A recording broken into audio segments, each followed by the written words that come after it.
When Pakistan officially joined United Nations Organisation, तो पाकिस्तान ने 30 सितंबर 1947 को यूनाइटेड नेशन को ज्वाइन किया था। पाकिस्तान के साथ उसी दिन यमन ने भी क्या किया था, ज्वाइन किया था। पाकिस्तान 57th क्या बनता है, 57th मेंबर बनता है यूएनओ का। नेक्स्ट क्वेश्चन है, in Fahrenheit scale the freezing point of water, water का फ्रीजिंग पॉइंट फ़ारेनहाइट में 32 फ़ारेनहाइट है। कितना है? 32 फ़ारेनहाइट है। अगर डिग्री की बात करें तो 0 डिग्री है। डिग्री की बात करें तो 0 degree Celsius scale, 0 degree Celsius scale.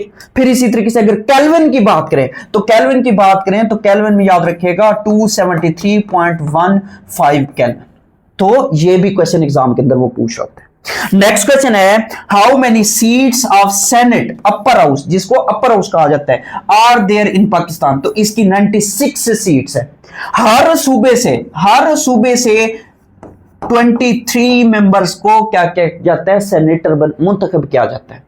अब पाकिस्तान के 4 सूबे, 4 से इसको मल्टीप्लाई करें तो कितना बनता है, 92 बनता है। जबकि यहां पे हमने 96 की बात की है। तो जो 4 और सेनेटर्स हैं ये इस्लामाबाद से क्या किए जाते हैं, चूज किए जाते हैं। तो 4 इस्लामाबाद से, बाकी हर सूबे से 23। तो ये याद रखिएगा। और इसी तरीके से नेक्स्ट क्वेश्चन है, Which model of learning combines in-person instruction with online? अब ऑनलाइन या डिजिटल कंपोनेंट्स की बात कर रहे हैं तो उसको ब्लेंडेड लर्निंग कहा जाता है। उसको क्या कहा जाता है, उसको ब्लेंडेड लर्निंग कहा जाता है, जिसमें इन पर्सन, ऑनलाइन और डिजिटल दोनों हो।